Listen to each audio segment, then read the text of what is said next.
मुख्यमंत्री शक्तियां, कार्य, भूमिका और महत्वपूर्ण मंत्रिपरिषद के संबंध में डॉक्टर राजेंद्र प्रसाद मीना। भारत में संघीय एवं संसदीय शासन प्रणाली की व्यवस्था को अपनाया गया है। जिस प्रकार केंद्र में प्रधानमंत्री होता है उसी प्रकार राज्य में मुख्यमंत्री होता है। भारत के संविधान में मुख्यमंत्री के पद का प्रावधान किया गया है। यह उल्लेख स्पष्ट रूप से किया गया है कि मुख्यमंत्री राज्य सरकार का वास्तविक संवैधानिक प्रमुख होता है। मुख्यमंत्री को राज्य प्रशासन का सर्वोच्च एवं महत्वपूर्ण स्थान प्राप्त होता है। राज्यपाल को राज्य का संवैधानिक प्रमुख बनाया गया है, लेकिन मुख्यमंत्री ही राज्य प्रशासन एवं शासन का वास्तविक कर्ता धर्ता होता है। संविधान का अनुच्छेद 163 और 164 मंत्रिपरिषद के गठन की व्यवस्था की गई है, जिसका नेतृत्व मुख्यमंत्री के द्वारा किया जाता है। संविधान के अनुच्छेद 163 में प्रावधान किया गया है कि राज्यपाल अपने कार्यों एवं उत्तरदायित्वों को मंत्रिपरिषद की सहायता एवं सलाह से पूरा करता है। इस मंत्रिपरिषद का नेतृत्व मुख्यमंत्री द्वारा किया जाता है। सेकंड पैराग्राफ, ऐतिहासिक दृष्टि से देखा जाए तो मुख्यमंत्री पद का अस्तित्व सन 1935 में शासन अधिनियम के बाद आया।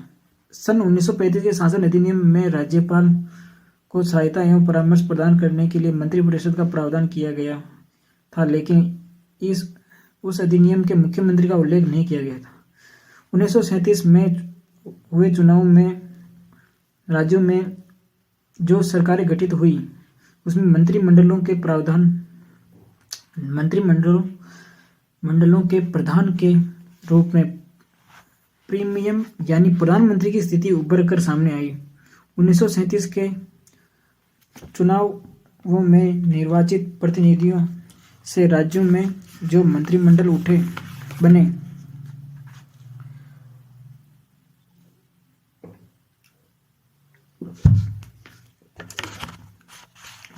बने उनके प्रधान को प्रधानमंत्री कहा जाता था, लेकिन भारत की स्वतंत्रता के बाद केंद्र सरकार में प्रधानमंत्री बनाया गया जो भारत का वास्तविक शासक है। ऐसी स्थिति में यह सुविधा उत्पन्न हो गई थी कि भारत की केंद्रीय मंत्रिमंडल के मुखिया को प्रधानमंत्री बनाया गया और राज्यों के मंत्रिपरिषद के मुखिया को प्रधानमंत्री पहले से ही कहा जा रहा था। ऐसी स्थिति में अनावश्यक एक उलझन और विचित्र स्थिति उत्पन्न हो गई। केंद्र और राज्यों के मंत्रिपरिषद के मुखिया दोनों में अंतर करने के लिए राज्यों की मंत्रिपरिषद का नाम प्रधानमंत्री और मुख्यमंत्री कर दिया गया। अब स्थिति स्पष्ट हो गई थी कि भारत की केंद्रीय मंत्रिपरिषद का प्रधान प्रधानमंत्री और राज्य की मंत्रिपरिषद का प्रधान मुख्यमंत्री होता है। राजस्थान में मुख्यमंत्री का पद अस्तित्व में 7 अप्रैल 1949 को आया, लेकिन राजस्थान का प्रथम निर्वाचन मुख्यमंत्री 3 मार्च 1952 टीकाराम पालीवाल बने। मुख्यमंत्री की नियुक्ति राज्यपाल के द्वारा की जाती है। संविधान के अनुच्छेद 164(1) में प्रावधान किया गया है कि मुख्यमंत्री की नियुक्तियां राज्यपाल के द्वारा की जाएगी तथा अन्य मंत्रियों की नियुक्तियां मुख्यमंत्री की सलाह पर राज्यपाल करता है। राज्यपाल के प्रसाद पर्यंत पर मंत्री अपने पद पर बने रहेंगे। दिल्ली के मुख्यमंत्री की नियुक्ति संविधान के अनुच्छेद 339 के अंतर्गत की जाती है। दिल्ली के मुख्यमंत्री की नियुक्ति राष्ट्रपति के द्वारा की जाती है और यह इस्तीफा भी राष्ट्रपति के नाम ही देता है, लेकिन उसे शपथ दिल्ली का उपराज्यपाल दिलाता है। सामान्यतः राज्य विधानसभाओं में बहुमत प्राप्त राजनीतिक दल के नेता को मुख्यमंत्री बनाया जाता है। किसी राजनीतिक दल ने विधानसभा में बहुमत प्राप्त किया हो तो राज्यपाल उस दल के नेता को मुख्यमंत्री के रूप में आमंत्रित कर सकता है। सामान्य तौर पर मुख्यमंत्री विधानमंडल के निचले सदन यानी विधानसभा का निर्वाचित सदस्य होता है, लेकिन उच्च सदन के सदस्यों को मुख्यमंत्री नियुक्त किया जा सकता है। वर्तमान में बिहार, उत्तर प्रदेश, गुजरात के मुख्यमंत्री विधानमंडल के उच्च सदन के सदस्य ही हैं। यदि कोई व्यक्ति किसी भी सदन का सदस्य नहीं है तो राज्यपाल उसे मुख्यमंत्री के रूप में नियुक्त कर सकता है, लेकिन 6 महीने के भीतर भीतर विधानमंडल में किसी भी सदन की सदस्यता ग्रहण करने आवश्यक होती है। कभी कभी राज्य विधानसभा में किसी दल का स्पष्ट बहुमत प्राप्त नहीं होता और कोई भी राजनीतिक दल सरकार बनाने में स्पष्ट बहुमत नहीं रखता। ऐसी स्थिति में मुख्यमंत्री का चयन करना बहुत दुष्कर एवं जटिल कार्य हो जाता है। इस प्रकार की परिस्थितियों में राज्यपाल अपनी स्वविवेकी शक्तियों का प्रयोग कर किसी भी व्यक्ति को मुख्यमंत्री बना सकता है, बशर्ते यह वह है कि वे निश्चित समय अवधि के लिए विधानमंडल में अपने पक्ष में बहुमत साबित कर दे, तब ही मुख्यमंत्री पद पर बना रह सकता है। मुख्यमंत्री पद की योग्यताएं। मुख्यमंत्री की योग्यता के संबंध में संविधान मौन है।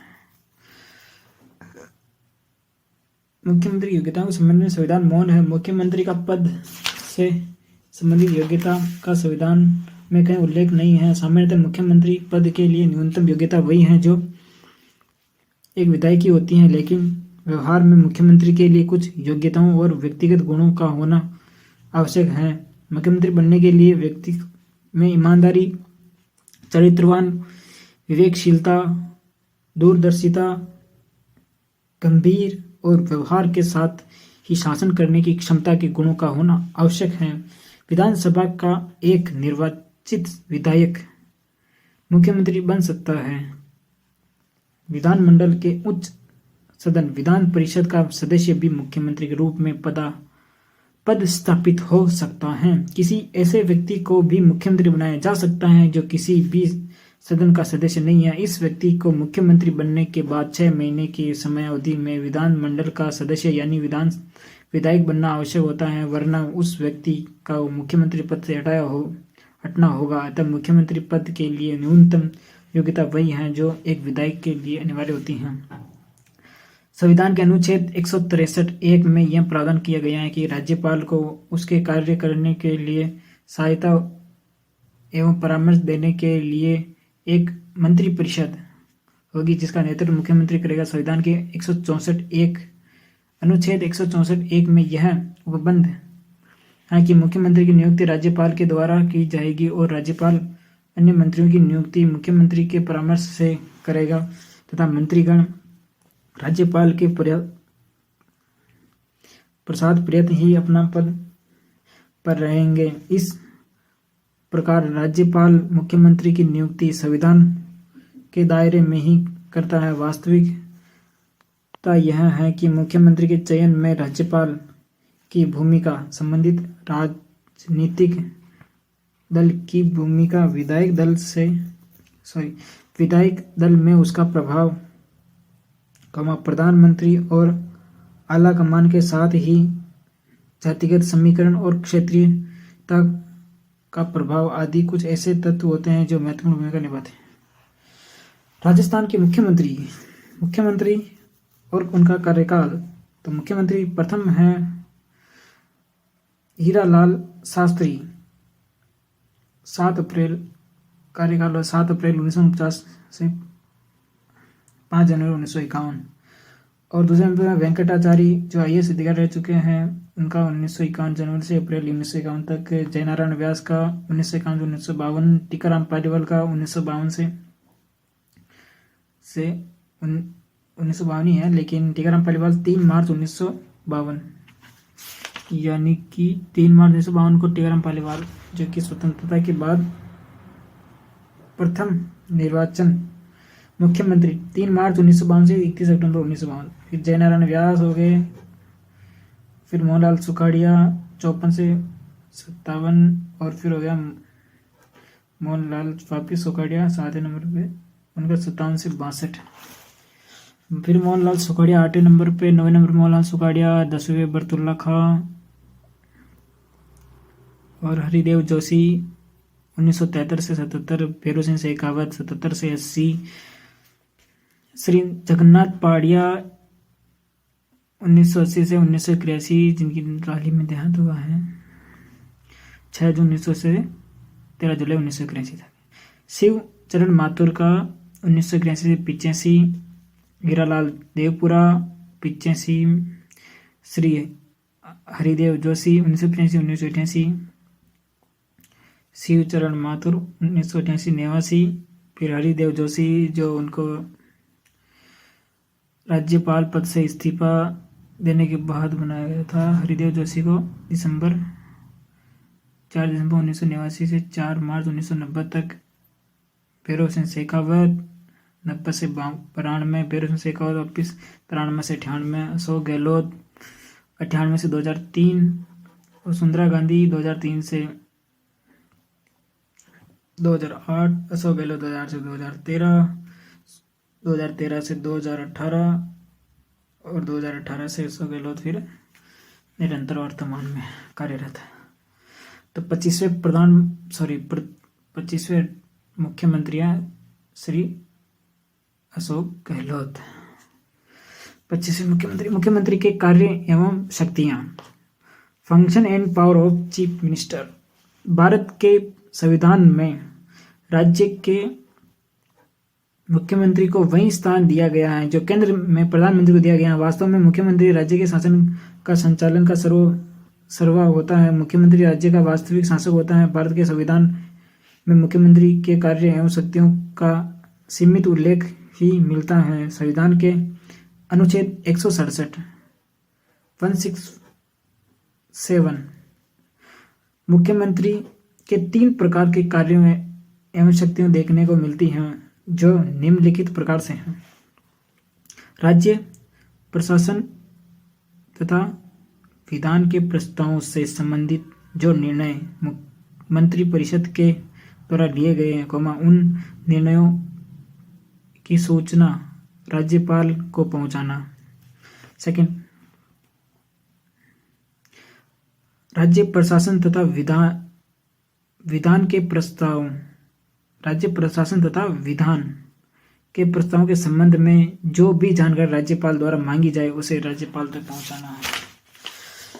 तीसरा पॉइंट, किसी ऐसे विषय को जिस पर किसी एक मंत्री ने निर्णय लिया हो किंतु मंत्रिपरिषद ने उस निर्णय को सामूहिक निर्णय नहीं किया गया हो, उस निर्णय पर राज्यपाल निर्देशों पर मंत्रिपरिषद के विचार कराना मुख्यमंत्री का कार्य है।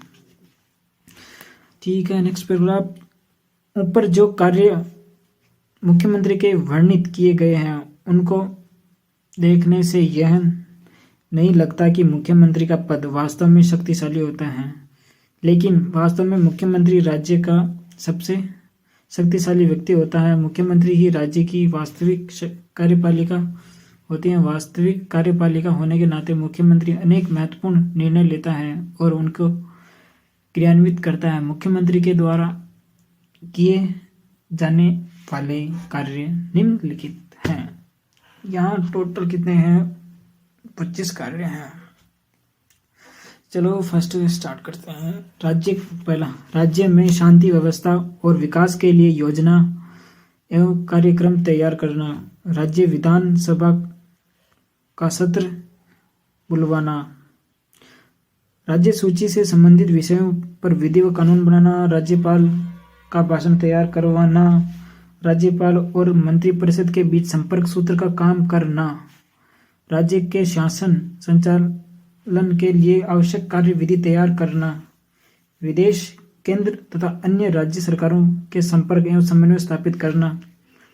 राज्य के कुशल प्रशासन की व्यवस्था करना।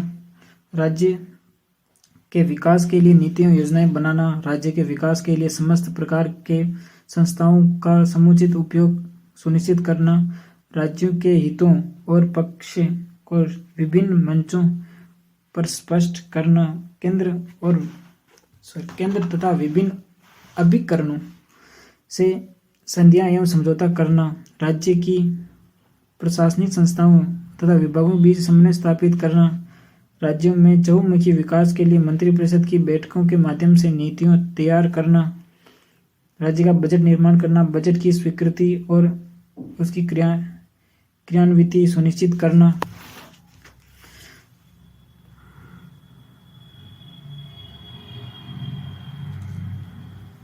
15 हो गए। 16 अनुसूचित जाति, अनुसूचित जनजाति तथा पिछड़े वर्गों के विकास एवं कल्याण के कार्यों को करना। 17 राज्य की जनता से संपर्क स्थापित करना। 18 जनता की शिकायतों को सुनना और उनकी समस्याओं का निराकरण करना। 19वां राज्यपाल को राज्य के शासन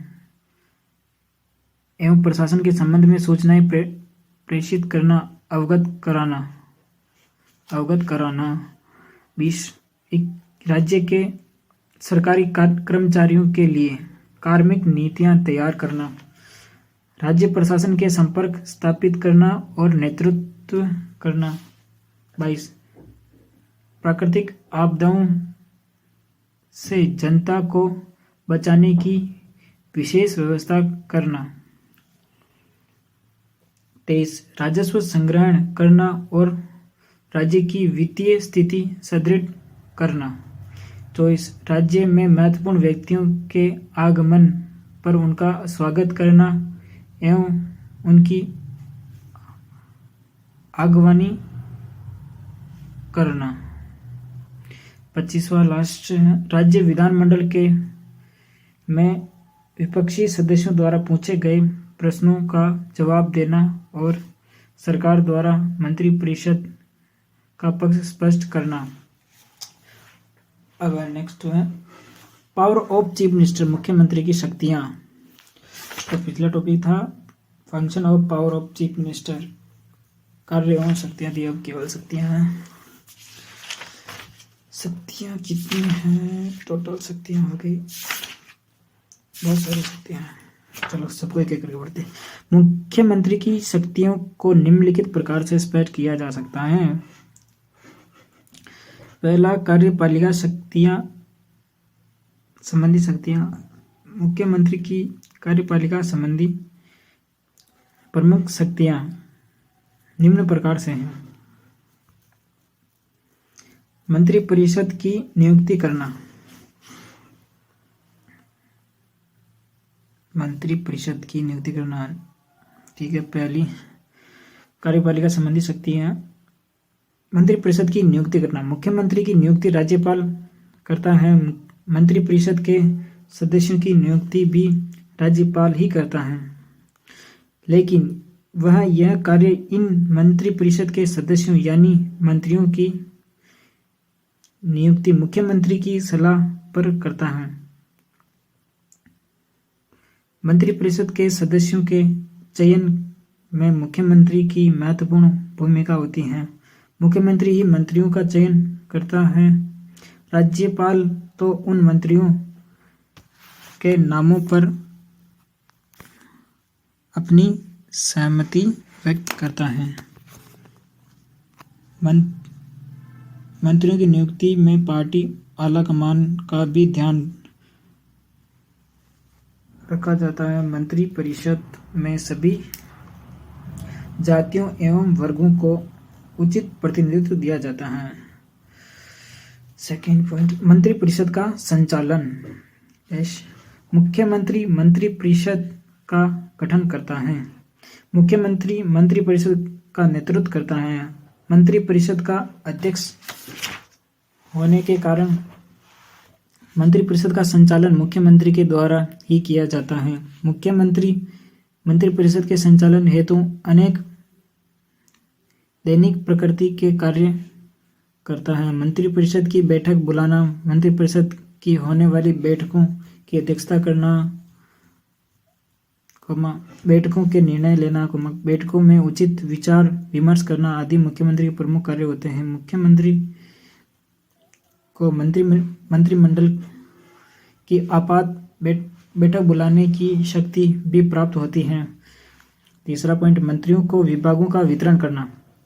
मंत्रियों को विभागों का वितरण मुख्यमंत्री के द्वारा ही किया जाता है। मुख्यमंत्री ही मंत्रिपरिषद का आकार निर्धारित करता है। मंत्रिपरिषद का आकार मुख्यमंत्री की इच्छा पर निर्भर करता है। यदि मुख्यमंत्री राजनीतिक रूप से सुदृढ़ एवं शक्तिशाली है तो वह मंत्रिपरिषद के गठन के निर्णायक भूमिका का निर्वहन करता है। मंत्रियों के विभागों का वितरण करते समय बनने वाले मंत्री की राजनीतिक दल में स्थिति, पार्टी आलाकमान से उसके संबंध, पार्टी के महत्वपूर्ण राजनीतिकों की इच्छा, विभिन्न क्षेत्रों और जातियों एवं वर्गों तथा महिलाओं के उचित प्रतिनिधित्व को ध्यान में रखा जाता है। मुख्यमंत्री मंत्रियों के विभागों में फेर बदल कर सकता है। अगर कोई मंत्री मुख्यमंत्री के विरुद्ध किसी प्रकार के चालसाजी करता है या कोई मंत्री महत्वपूर्ण या हावी हो जाता है तो इस प्रकार के मंत्री के विभाग को परिवर्तित कर उसे कम महत्व का विभाग देकर उसे यथास्थान रखने का प्रयास किया जाता है। यदि कोई उप मुख्यमंत्री का चहेता है या नजदीकी है या पार्टी का संकट मोचक है तो उस मंत्री को मुख्यमंत्री द्वारा और अधिक महत्वपूर्ण विभाग देकर उस मंत्री को शासन में अधिक शक्तिशाली बनाया जाता है। ये सब बातें राज्य सरकार की स्थिति और मुख्यमंत्री कितना सुदृढ़ शक्तिशाली है, साथ ही उस मंत्री का राजनीतिक पार्टी में कितना प्रभाव है, इस पर निर्भर है। चौथा पॉइंट, कितना पॉइंट टोटल है? 8 दे रहे हैं इसमें। तो मंत्रियों की विमुक्ति तथा त्याग पत्र प्राप्त करना। यदि कोई मंत्री मुख्यमंत्री की इच्छानुसार आचरण एवं कार्य नहीं करता है या सामूहिक उत्तरदायित्व के सिद्धांत का पालन नहीं करता है या वह मंत्री अपने उत्तरदायित्व को सही ढंग से निभाने में असमर्थ है, वह अत्यधिक अस्वस्थ होने के कारण कार्य नहीं कर सकता है, तो मुख्यमंत्री उस सदस्य या मंत्री को त्यागपत्र देने को कह सकता है। यदि वह मंत्री मुख्यमंत्री के कहने या चाहने पर भी त्यागपत्र नहीं देता तो मुख्यमंत्री राज्यपाल को उस मंत्री को मंत्री पद से बर्खास्त करने की सलाह दे सकता है। कभी कभी राजनीतिक परिस्थितियां इस प्रकार की बन जाती हैं कि स्वयं मुख्यमंत्री को ही त्यागपत्र देना पड़ता है, तो ऐसी स्थिति में संपूर्ण मंत्री परिषद को त्यागपत्र देना होता है। कभी कभी यह भी देखा जाता है कि मुख्यमंत्री राज्य में मंत्री परिषद का पुनर्गठन करने के लिए मंत्रिपरिषद के सभी सदस्यों के सामूहिक त्यागपत्र लेकर मंत्रिपरिषद का अपनी अपनी इच्छा से पुनर्गठन करता है। 5th टॉपिक, राज्यपाल को महत्वपूर्ण नियुक्तियों के लिए परामर्श देना। मुख्यमंत्री राज्यपाल को राज्य में होने वाली महत्वपूर्ण नियुक्तियों के संदर्भ में परामर्श एवं सलाह प्रदान करता है। राज्य में लोकायुक्त राज्य लोक सेवा आयोग के अध्यक्ष एवं सदस्यों की नियुक्ति, राज्य का महाधिवक्ता, राज्य के विभिन्न विश्वविद्यालयों के कुलपतियों की नियुक्ति की सलाह मुख्यमंत्री राज्यपाल को देता है। राष्ट्रपति द्वारा उच्च न्यायालय के न्यायाधीशों एवं अन्य नियुक्तियों में राज्यपाल के माध्यम से मुख्यमंत्री ही परामर्श देता है। विभिन्न विभागों में समन्वय स्थापित करना। 6वां पॉइंट, विभिन्न विभागों में समन्वय स्थापित करना। राज्य प्रशासन के संदर्भ में विभिन्न विभागों में या 2 या अधिक विभागों में अपने क्षेत्राधिकार और कार्यों के संबंध में मतभेद उत्पन्न हो जाता है और कभी कभी तो इन विभागों के मंत्रियों तथा अधिकारियों में इतनी भयंकर टकराहट हो जाती है जिससे कि मुख्यमंत्री के हस्तक्षेप करने की आवश्यकता हो जाती है। मुख्यमंत्री इन विभागों को समन्वय स्थापित करता है। मुख्यमंत्री ऐसे विभागों को आवश्यक आदेश या निर्देश भी दे सकता है। राज्यों में प्रशासन कुशलतापूर्वक कार्य करे, इसके लिए मुख्यमंत्री विभिन्न विभागों और मंत्रियों के एक कड़ी का कार्य करता है। 7वां पॉइंट, राज्यपाल और मंत्री परिषद के मध्य कड़ी का काम करना। मुख्यमंत्री राज्यपाल और मंत्री परिषद के बीच एक कड़ी के रूप में कार्य करता है। समय समय पर मुख्यमंत्री राज्यपाल को राज्य की मंत्रिपरिषद और राज्य प्रशासन के संबंध में लिए गए निर्णयों की सूचना प्रस्तुत करता है। मुख्यमंत्री राज्यपाल के विचारों और निर्देशों के बारे में मंत्रिपरिषद को अवगत कराता है। 8 पॉइंट, केंद्र सरकार को परामर्श प्रदान करना। केंद्रीय सरकार राज्य में राज्यपाल की नियुक्ति करने से पहले राज्य के मुख्यमंत्री से इस बारे में आवश्यक परामर्श करती है। बाध्य नहीं है, ये चीज बाध्य नहीं है भैया। अब आपने आ गया मुख्यमंत्री की शक्तियों का सेकंड टॉपिक। पहला था कार्यपालिका संबंधी शक्तियाँ थी, अब कौन सी है? व्यवस्थापिका संबंधी शक्तियाँ। व्यवस्थापिका संबंधी शक्तियाँ, मुख्यमंत्री का विधायिका से घनिष्ठ संबंध होता है। मुख्यमंत्री विधायिका की केंद्रीय धुरी, विधायिका की केंद्रीय धुरी होता है। मुख्यमंत्री की व्यवस्थापिका संबंधी प्रमुख शक्तियाँ निम्नलिखित हैं। व्यवस्थापिका संबंधी 15 शक्तियाँ हैं, फिर नीचे न्यायिक शक्तियाँ, उसके बाद प्रशासनिक शक्तियाँ, उसके बाद में देखते हैं। मुख्यमंत्री व्यवस्थापिका और मंत्रिपरिषद के बीच एक प्रधान कड़ी के रूप में कार्य करता है। मुख्यमंत्री के नेतृत्व में ही सभी वित्तीय और गैर वित्तीय विधेयक विधानसभा में रखे जाते हैं। मुख्यमंत्री के निर्देश एवं नियंत्रण में राज्य विधानमंडल में बजट पेश किया जाता है। हालांकि बजट का निर्माण वित्त मंत्री के द्वारा किया जाता है। पॉइंट 3 हो गया ना, चौथा। मुख्यमंत्री सरकार की सभी नीतियां संबंधी घोषणा करता है। 5वां, मुख्यमंत्री राज्य सरकार का प्रमुख प्रवक्ता और समय समय पर सरकार की विभिन्न नीतियों को स्पष्ट करता रहता है। 6वां, राज्य द्वारा विधान परिषद राज्य द्वारा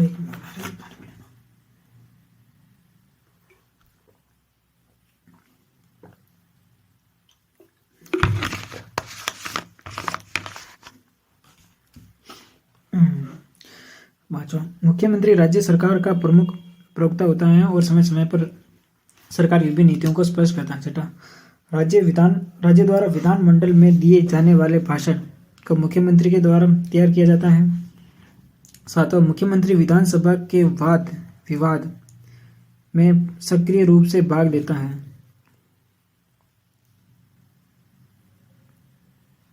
और यदि कोई मंत्री या सदस्य प्रश्नोत्तर काल में के समय संतोषजनक जवाब नहीं देता है तो मुख्यमंत्री उसकी तरफ से सरकार के पक्ष को स्पष्ट करता है। मुख्यमंत्री और मंत्रिपरिषद के द्वारा राज्यपाल द्वारा समय समय पर जारी अध्यादेश स्वीकृत किए जाते हैं।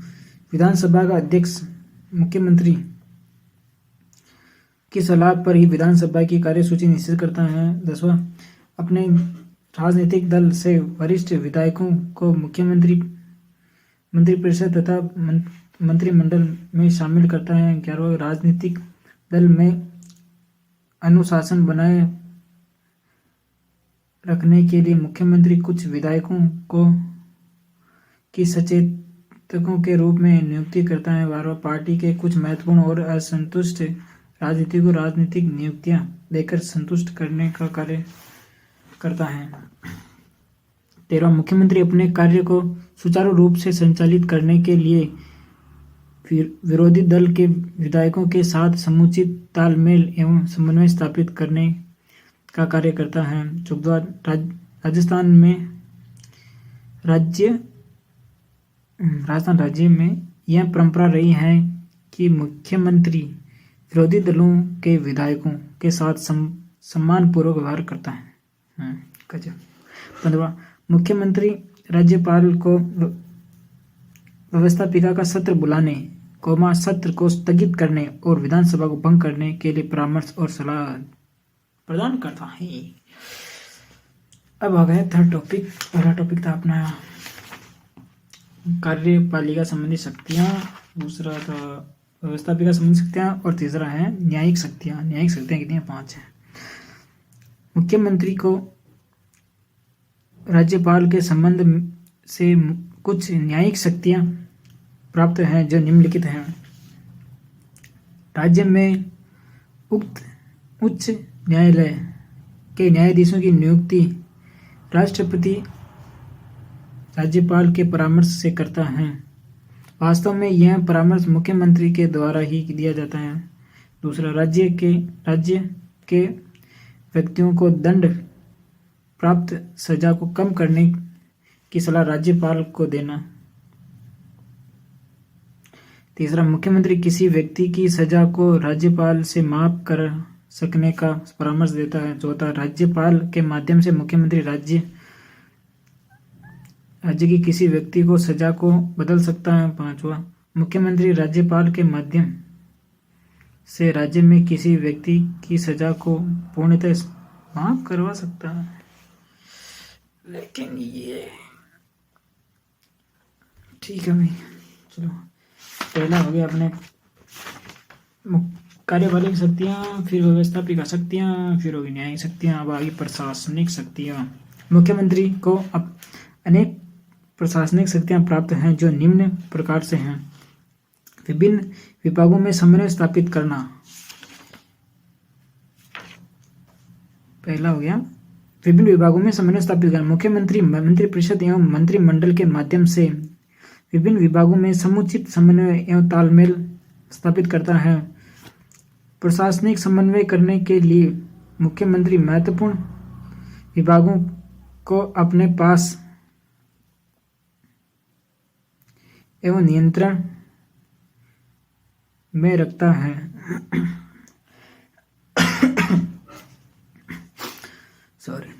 जब कोई मंत्रिमंडल से हटता है तो उस मंत्री का विभाग वैकल्पिक व्यवस्था होने तक मुख्यमंत्री के पास ही रहता है।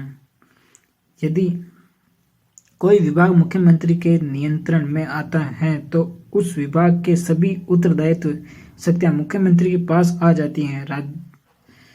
राजस्थान में कई बार ऐसे अवसर आए हैं जब मुख्यमंत्री के पास 1 दर्जन तक विभाग रहे हैं। मुख्यमंत्री की प्रशासनिक कार्यकुशलता पर भी यह निर्भर करता है कि मुख्यमंत्री के पास कितने विभाग हो सकते हैं। राजस्थान के अधिकतर मुख्यमंत्रियों के पास सामान्य प्रशासन विभाग, कार्मिक विभाग, प्रशासनिक सुधार विभाग और योजना विभाग रहे हैं। ठीक है, ये इंपॉर्टेंट है। राजधानी किसी भी राज्य में अधिकतर मुख्यमंत्री के पास सामान्य प्रशासन विभाग, कार्मिक विभाग, प्रशासनिक सुधार विभाग, योजना विभाग रहे हैं। जो इम्पोर्टेंट है, जो विभाग मुख्यमंत्री के अधीन होते हैं उनका प्रशासनिक समन्वय एवं तालमेल सर्वोच्च महत्व का होता है। अब दूसरा, राज्य की नीति निर्माण करना। संवैधानिक दृष्टि से देखा जाए तो राज्य की नीतियों का निर्माण मुख्यमंत्री एवं मंत्रिपरिषद अथवा विधायिका के द्वारा सैद्धांतिक रूप से किया जाता है। लेकिन व्यवहार में देखा जाए तो राज्य का निर्माण राज्य के प्रशासनिक अधिकारियों तथा लोक सेवाओं के द्वारा किया जाता है। राज्य की नीति निर्माण के लिए आवश्यक सूचनाएं एवं आंकड़े तथ्यों का एकत्र प्रशासन के अधिकारियों के द्वारा ही किया जाता है। विधायिका द्वारा बनाई गई नीतियां तभी सफल हो सकती हैं जब उनका लोक सेवकों के द्वारा कुशलतापूर्वक क्रियान्वयन किया जाता है। नीतियों का सफलतापूर्वक तभी क्रियान्वयन किया जा सकता है जब मुख्यमंत्री लोक सेवकों में आस्था और विश्वास रखता है। तीसरा, प्रशासन में उच्च अधिकारियों को निर्देश और परामर्श प्रदान करना। राज्य के प्रशासन के विभिन्न विभागों के सचिवों, मुख्य सचिवों, पुलिस महानिदेशक,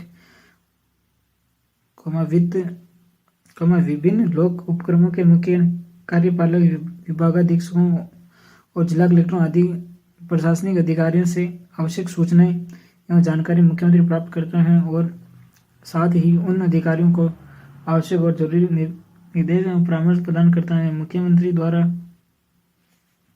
राज्य के आला प्रशासनिक अधिकारियों से अनौपचारिक और सौहार्दपूर्ण संबंध बनाना राजस्थान की प्रशासनिक संस्कृति की एक विशेषता रही है।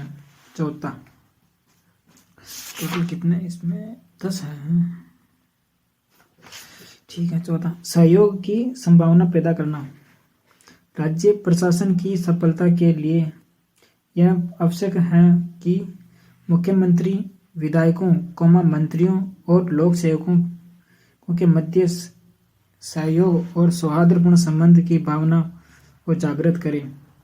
सहयोग की भावना का वातावरण बनाने में मुख्यमंत्री महत्वपूर्ण भूमिका निर्वाह करता है। पांचवा, प्रशासनिक दक्षता बनाए रखना। राज्य के प्रशासन की दक्षता बनाए रखने का कार्य मुख्यमंत्री के द्वारा किया जाता है। मुख्यमंत्री राज्य के प्रशासनिक अधिकारियों की समय समय पर बैठकें लेता है।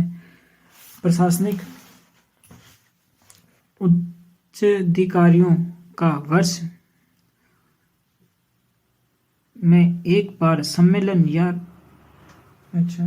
प्रशासनिक उच्च अधिकारियों का वर्ष में एक बार सम्मेलन या राज्य स्तरीय बैठक आयोजन किया जाता है। राजस्थान का मुख्यमंत्री वीडियो कॉन्फ्रेंसिंग के जरिए सभी जिलों के जिला कलेक्टरों से संपर्क स्थापित कर जिलों की प्रशासनिक स्थिति की जानकारी प्राप्त करता रहता है और जिला कलेक्टर को आवश्यक प्रशासनिक निर्देश व परामर्श प्रदान करता है। छठा पॉइंट, राज्य स्तरीय अधिकारियों की नियुक्ति करना। मुख्यमंत्री राज्य के अखिल भारतीय सेवाओं के साथ ही राज्य स्तरीय सेवाओं के अधिकारियों की नियुक्ति, स्थायीकरण और पदस्थ करता है। मुख्य सचिव के मार्फत उच्च अधिकारियों की बर्खास्तगी, पद से हटाना और अनिवार्य सेवा निवृत्ति के मामले मुख्यमंत्री के पास स्वीकृत के लिए जाते हैं। राज्य के विभिन्न विभागों के सचिव, विशिष्ट सचिव, अतिरिक्त सचिव, उप सचिव, सहायक सचिव, ये क्रम बिल्कुल इम्पोर्टेंट है, वापस पढ़ लेते हैं। विभिन्न विभागों के सचिव, विशिष्ट सचिव, अतिरिक्त सचिव, उप सचिव, सहायक सचिव और विभागों के प्रमुखों या विभागाध्यक्षों की नियुक्ति और स्थायीकरण मुख्यमंत्री के द्वारा किया जाता है। राज्य के लोक सेवा आयोग के अध्यक्ष एवं सदस्यों और सचिव तथा उप सचिव की नियुक्ति मुख्यमंत्री के द्वारा ही की जाती है। सातवां पॉइंट है, विधान मंडल में प्रतिवेदन रखना। राज्य का मुख्यमंत्री प्रतिवर्ष राज्य के लोकायुक्त, महाधिवक्ता और राज्य के लोक सेवा आयोग का वार्षिक प्रतिवेदन राज्य के विधान मंडल के सम्मुख रखता है। राज्य के इन अभिकरणों की सिफारिशों पर राज्य सरकार द्वारा की गई कार्यवाही को व्यवस्थापिका के सदस्यों को अवगत कराता है। आठवां, प्रशासनिक सूचनाएं प्राप्त करना।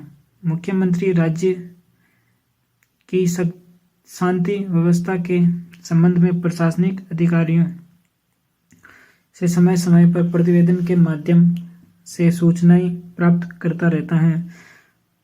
सांप्रदायिक तनाव एवं अशांति फैलाने वाले आंदोलन और राजनीतिक आंदोलनों की स्थिति के बारे में पाक्षिक और विशेष रिपोर्ट मुख्यमंत्री को की जाती है। राज्य की गुप्तचर सेवा के माध्यम से मुख्यमंत्री प्रशासन एवं विभिन्न प्रकार की जनता से जुड़ी सूचनाएं प्राप्त करता है। पॉइंट 9, पिछड़े वर्गों एवं दलित वर्गों का कल्याण कार्य करना। मुख्यमंत्री राज्य के निर्धन, पिछड़े, अनुसूचित जाति और अनुसूचित जनजातियों के कल्याण के लिए अनेक कार्य संपन्न करता है। प्रशासन को इन वर्गों के संबंध में विभिन्न प्रकार के कार्यक्रमों और नीतियों का निर्माण करने के लिए आदेश एवं निर्देश जारी करता है। लास्ट 10वां पॉइंट, कुशल प्रशासन स्थापित करना।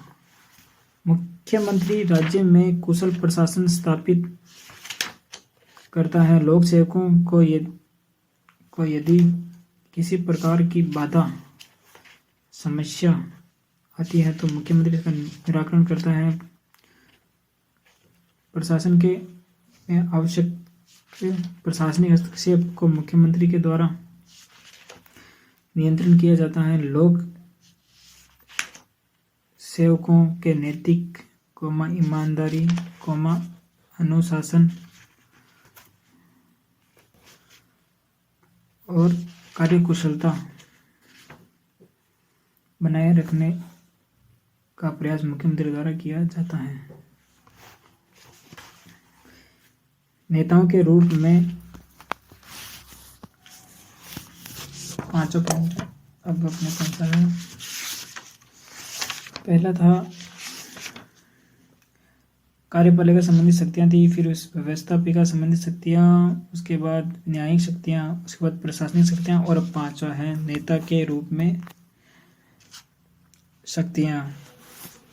मुख्यमंत्री राज्य का राजनीतिक और प्रशासनिक नेता होता है। राज्य की मुख्य कार्यपालिका का प्रमुख होने के साथ ही मुख्यमंत्री विधानसभा का नेता भी होता है। विधानसभा का नेता होने के कारण व्यवस्थापन के सभी कार्यों की शक्ति मुख्यमंत्री को प्राप्त होती है। यह विधानमंडल में नेता के रूप में अपनी सरकार के लिए बहुमत भी जुटाता है। मुख्यमंत्री राज्य का नेतृत्व करता है। मुख्यमंत्री मंत्रिपरिषद के नेता के रूप में कार्य करता है। अब है नेक्स्ट टॉपिक, मुख्यमंत्री की भूमिका। मुख्यमंत्री की भूमिका के बाद है मुख्यमंत्री के संबंध में सरकारी आयोग का सुझाव, मंत्रिमंडल के बर्खास्त की, विधायकों की स्वीकृति संबंधी सुझाव, संविधान अनुच्छेद 356 का सुझाव, मुख्यमंत्री का सचिवालय का गठन, मुख्यमंत्री सचिवालय का प्रशासनिक ढांचा, मुख्यमंत्री सचिवालय के कार्य, मुख्यमंत्री का मंत्रिपरिषद से संबंध, मंत्रिपरिषद का आकार, मंत्रिपरिषद में मंत्रिमंडल में अंतर, मंत्रिपरिषद के कार्य। ठीक है, उसके बाद ये हुआ चैप्टर खत्म। ठीक है।